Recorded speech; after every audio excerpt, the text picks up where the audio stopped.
Hello everyone, good afternoon and assalamu alaikum. Today I'll talk about voting eligibility check. This program description is this program checks if a person is eligible to vote based on their age. If the person's age is 18 or older, it prints eligible to vote, otherwise it prints not eligible to vote. খুবই একটা simple একটা programme. এখানে বলা হচ্ছে এই প্রোগ্রামে যদি একটা পার্সনের এজ কি হবে ইনপুট নেওয়া হবে, নেওয়ার পরে সেই পার্সনটা এজের উপর ডিপেন্ড করে সে ভোট দেওয়ার জন্য এলিজিবল বা নট এলিজিবল এইটা ফাইন্ড আউট করতে হবে। এখানে কন্ডিশনটা হচ্ছে পার্সনের age must be greater than or equal to 18 হতে হবে। তাহলে চলুন স্যাম্পল ইনপুট আমরা দেখি। যেমন এজ ইনপুট দিয়েছে 16, নট এলিজিবল টু ভোট, এটা আউটপুট হিসেবে দেখা গেছে। এখানে অ্যালগরিদমটা হচ্ছে start, step 1, step 2 is input the age, age দুইবার হয়ে গেছে। If age is greater than 18, print eligible to vote, else print not eligible to vote। 4 number step, যদি এটা না হয় তাহলে কি হবে, নট এলিজিবল হবে, এজটা 18 এর চেয়ে বড় অথবা সমান না। And 5 number step is end. এই প্রবলেমের জন্য আমরা সুডো কোডটা দেখে নিই।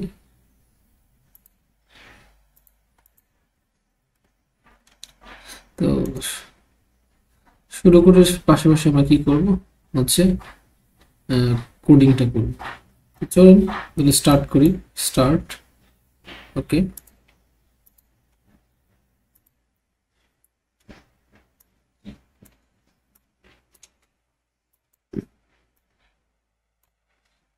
তাহলে স্টার্ট করলাম। স্টার্ট, এরপর আমাদের প্রথম কাজ হচ্ছে ইনপুট এজ, এজটাকে ইনপুট নিতে হবে। তাহলে এটা খুবই সহজ একটা কাজ। আমাদের কি করতে হবে, স্টার্ট করে ইনপুট এজ, ওকে। তাহলে আমরা এজ নামে একটা ভেরিয়েবল ডিক্লেয়ার করলাম, ইন্টিজার এজ। আমি একটা মেসেজ দেব, printf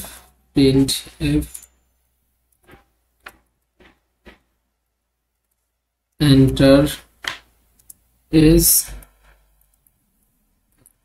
ওকে। এরপরে তাহলে ইনপুট নেওয়ার জন্য scanf ফাংশনকে আমরা কল করব, okay. Percentage D, okay. Address of age. এই পর্যন্ত আমাদের ইনপুটের কাজ শেষ। এটা এই পর্যন্ত হচ্ছে আমাদের ইনপুট। এরপর হচ্ছে if age is greater than 18 then print eligible to vote, okay.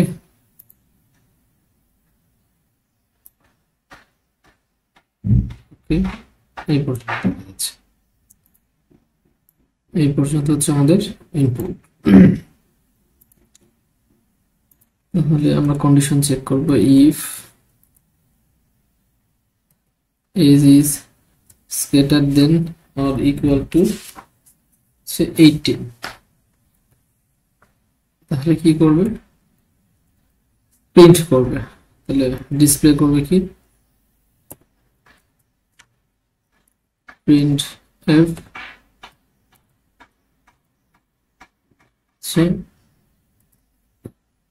eligible to vote, আমরা নিউ লাইন দিয়ে দিব,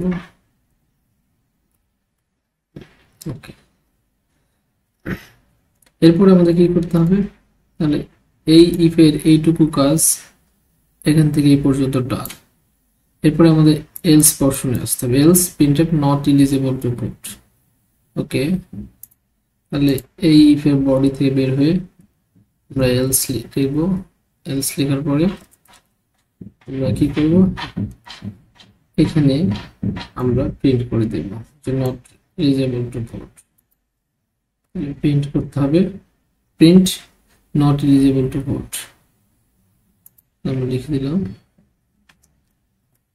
not eligible to vote।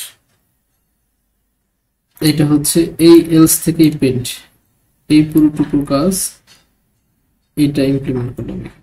ওকে, এরপরে আমাদের কাজ থেকে এই এলস থেকে আমাদের বের হয়ে আসতে হবে। ওকে, এটা খুবই সিম্পল একটা প্রবলেম, রিটার্ন 0, তাহলে আমাদের ইফটা শেষ হয়ে যাবে ইন্ড ইফ, তাহলে ইফ এখানে শেষ এবং ইন্ড এই যে প্রোগ্রামটাও শেষ, রিটার্ন 0 করে প্রোগ্রামটা সাকসেসফুল কমপ্লিশন হয়ে যাবে। তো চলুন এই প্রোগ্রামটা আমরা এখন রান করে দেখি যে অ্যাকচুয়ালি কি হচ্ছে।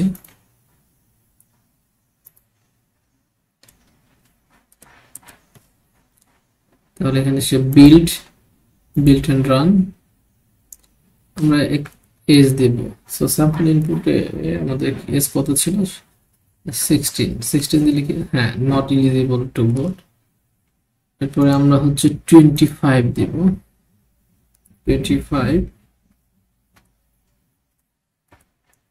Eligible to vote. সো আমরা সাকসেসফুলি আমাদের প্রোগ্রাম ডেসক্রিপশনে যেভাবে বলা ছিল সেভাবে কোড করতে পেরেছি। এখন আমাদের হচ্ছে কমপ্লেক্সিটি নিয়ে কথা বলতে হবে।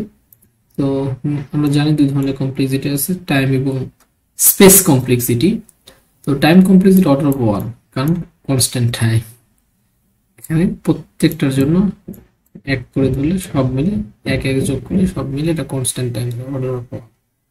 আর স্পেস কমপ্লেক্সিটি হচ্ছে অর্ডার অফ 1, কারণ কনস্ট্যান্ট হচ্ছে আমাদের মেমোরি লিখেছে, যতটুকু মেমোরি শুরুতে ডিক্লেয়ার করেছিলাম আমাদের ততটুকু মেমোরি লিখেছে পুরোপুরি। সো আশা করি আপনারা বুঝতে পেরেছেন। See you letter.